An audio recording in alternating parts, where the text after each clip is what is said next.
Salut les mecs, j'ai une nouvelle vidéo et un nouveau débrief. Aujourd'hui, débrief ce Real Madrid Atalanta Bergame, 8ème de finale, retour de la Ligue des Champions, c'est parti.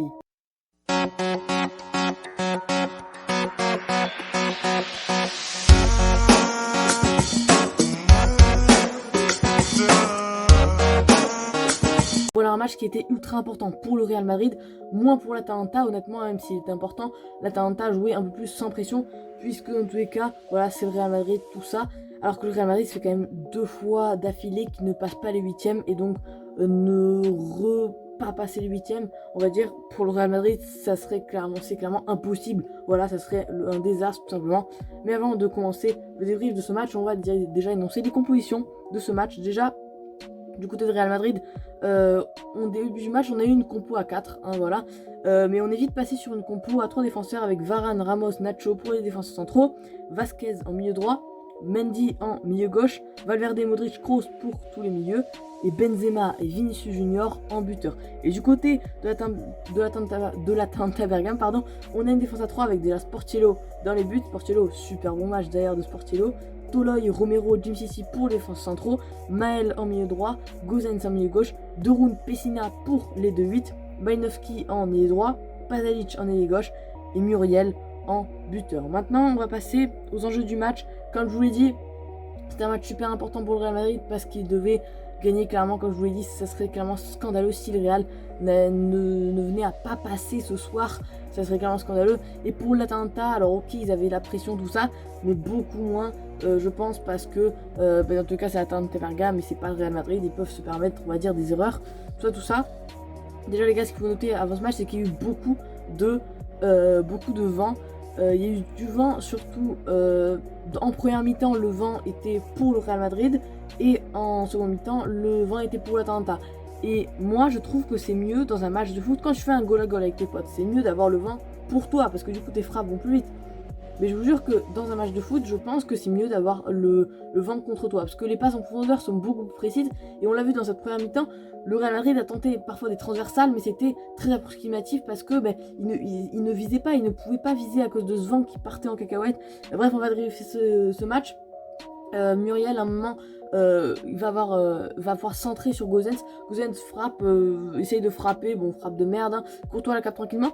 Et à partir de cette occasion, je dis, on va vivre une première mi-temps assez longue. Et finalement, les gars, on va dire pas trop en fait.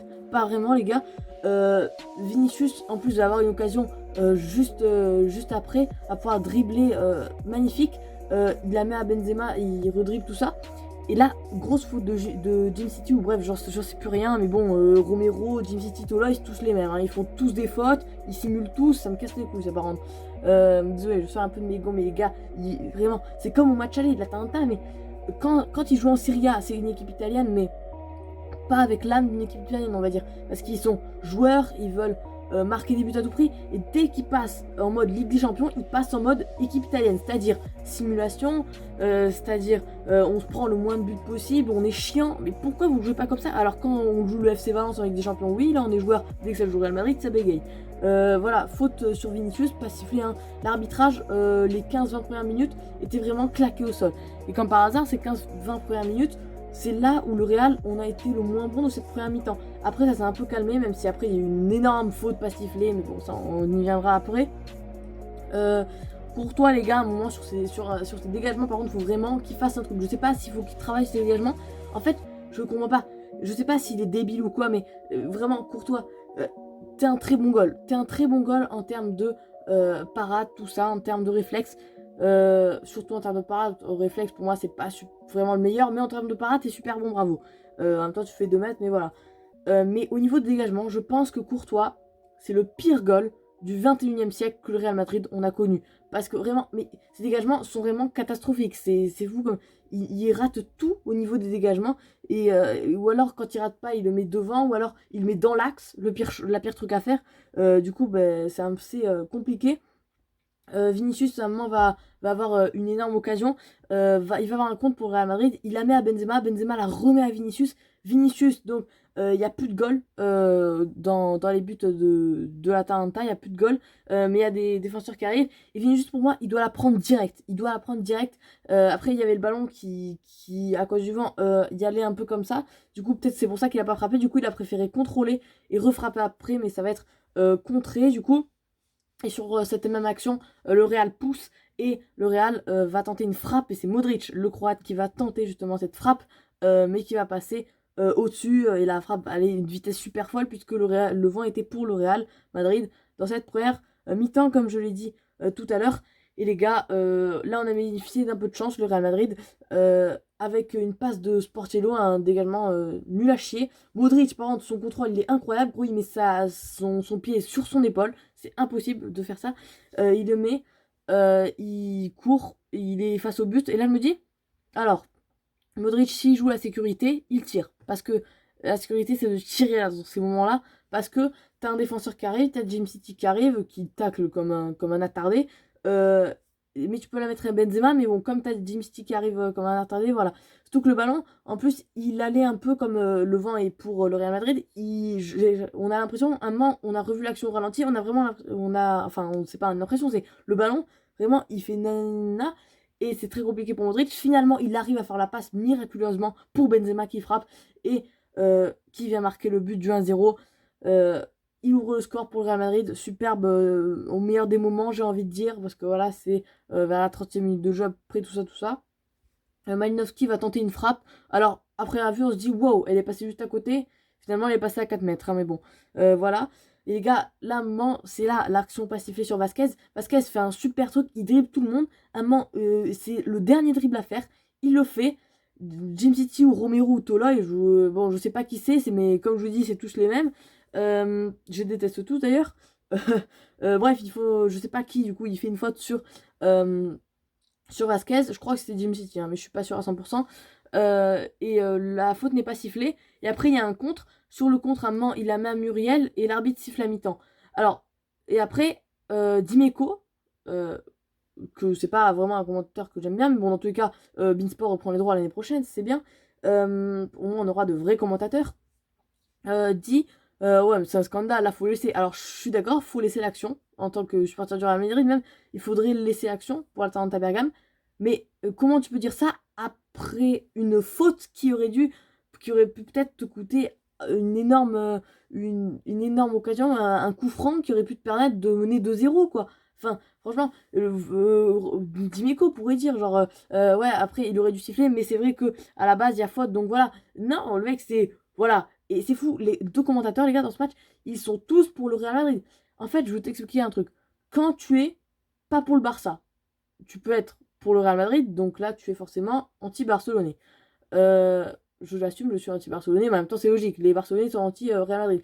Mais quand tu n'es pas pour le Real Madrid, tu peux être pour n'importe quel club. Tu peux être pour Auxerre, pour Bourg-Péronas. Tu es forcément anti-Real Madrid. Je sais pas, peut-être parce qu'on a gagné 3 Ligues des Champions en 3 ans et qu'on est beaucoup trop fort, du coup les gens ont le seum. C'est sûrement ça d'ailleurs, hein. Honnêtement, hein, je pense que c'est ça. Mais voilà, c'est un peu chiant, on va dire. Et les amis, en seconde période, on voit un Real Madrid meilleur. Parce qu'on voit un Real Madrid qui arrive à ajuster des passes grâce au vent qui est donc contre eux. Et du coup, c'est beaucoup plus facile de préciser ses passes, tout simplement. Dès l'entame de cette seconde période, Vinicius va faire quelque chose d'incroyable. Va tout dribbler. Vraiment tout le terrain. C'est incroyable. Je sais pas comment il est passé dans cet espace. Et après, il arrive face au goal. Il fait un extérieur. Il rate. Mais en fait, on peut pas lui en vouloir parce que il nous crée tellement d'occasions, il nous fait tellement de trucs et après, même il crée une faute, on va y revenir après. Mais voilà, il est tellement fort qu'on peut pas lui en vouloir. À un moment, Ferland Mendy va tenter une frappe, ça va être arrêté par le gardien, mais selon moi, on aurait pu revenir à la faute parce qu'avant ça, il y a une faute sur le Real, mais il y a un avantage laissé, mais l'avantage n'a rien. Donc pour moi, on aurait pu quand même revenir à la faute. Mais bon, voilà. Encore une occasion pour le Real, oui, parce que l'Atalanta Bergame ne fait absolument rien. Avec Vinicius donc qui dribble, je sais plus qui, hein, comme je vous l'ai dit, un des trois défenseurs là. Un des trois défenseurs fait faute. Penalty pour le Real Madrid. Il y en a qui disent qu'il y avait coup franc, mais en fait, le contact, en fait, si vous voulez, le pied gauche de Vinicius, je crois, dans la. Il est en dehors de la surface, sauf que le contact se passe sur le pied droit de Vinicius. Donc, il y a bien penalty. Penalty très bien transformé par Ramos, absolument imparable. Et du coup, 2-0 pour le Real Madrid. Superbe. Mais l'Atalanta va essayer de se réveiller avec une frappe de Zapata. Voilà, c'était la seule occasion du match depuis le début hein, pour l'Atalanta Bergame, après quand même 60 minutes, donc c'est un peu voilà. Et en plus, c'est une occasion, mais franchement, voilà, il a tiré en plein sur Courtois, voilà quoi. Et là encore une occasion pour le Real Madrid sur un centre superbe.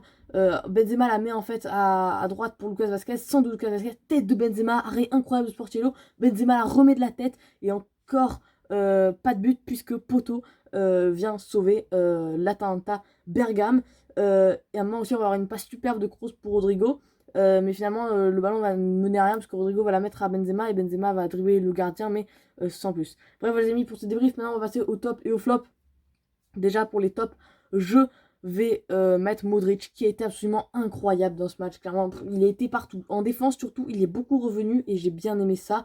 Je vais mettre Benzema. Lui, tout le temps dans les tops, lui, dans tous les cas, je le mets, il est tellement fort que voilà. Ramos a bien veillé sur la défense et on le voit qu'on a été plus serein. Clairement, avec lui, Vinicius, homme du match pour moi. Vinicius Junior. Du côté de l'Atalanta, personne hein, dans les tops. Et du côté des flops, Kroos, j'irai pas jusqu'à le mettre dans les flops, mais je l'ai trouvé bien moins bon qu'à l'aller. Voilà, tout simplement, je vais pas non plus le mettre dans les flops. Courtois aussi pareil au niveau des relances, tout ça, mais je vais pas non plus le mettre dans les flops. Et dans les flops, bon, je mets la défense là, des trois, la Toloy. En plus, après, il y a Palomino, je crois, qui est rentré, Romero et Jim City là. Je mets les trois. Il y a Pasalic aussi qui a été pas fou. Pessina a bien couru en vrai. Donc je vais pas le mettre, mais du coup voilà. Bref, vos amis, c'est la vidéo. J'espère que vous aura plu. Et les gars, la seule chose que je viens de vous dire, c'est salut.